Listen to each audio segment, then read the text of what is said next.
دیگر خبروں میں آپ کو بتائیں گے لاہور میں پاکستان تحریک انصاف کے جلسے میں 2 روز رہ گئے ہیں لیکن انتظامیہ اجازت دینے کے حوالے سے کوئی فیصلہ نہ کر سکی۔ پی ٹی آئی کو جلسے سے روکنے کے لیے درخواست پر بھی سماعت کل لاہور ہائی کورٹ میں ہوگی۔ جلسے سے قبل مقامی رہنماؤں اور کارکنان کے خلاف کریک ڈاؤن شروع کر دیا گیا۔ پولیس نے شہر کے داخلی اور خارجی راستوں کو بند کرنے کے لیے کنٹینرز کی پکڑ دکڑ شروع کر دی ہے۔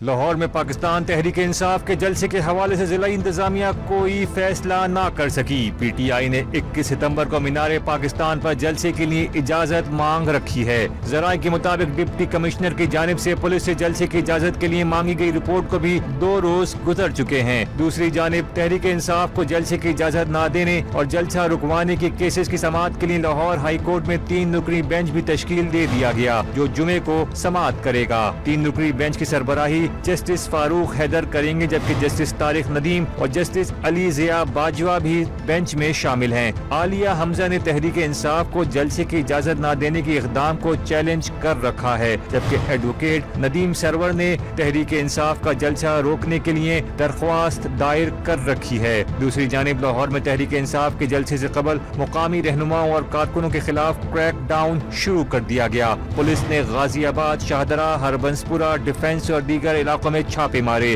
ڈیفنس بی پولیس نے تحریک انصاف کے 12 رہنماؤں اور کارکنوں کے خلاف مقدمہ درج کر لیا۔ مقدمہ راستہ بلاک کرنے سمیت دیگر دفعات کے تحت درج کیا گیا۔ تحریک انصاف کے جلسے کی کال پر پولیس نے کنٹینرز پکڑنا بھی شروع کر دیے۔ پولیس ذرائع کے مطابق ہفتہ اور اتوار سے قبل ہی شہر کے داخلی راستے بند ہو سکتے ہیں۔ پکڑے گئے کنٹینرز امامیہ کالونی پھاٹک، کہانہ قصور چیک پوسٹ، بابو سابو پر لگائے جائیں گے۔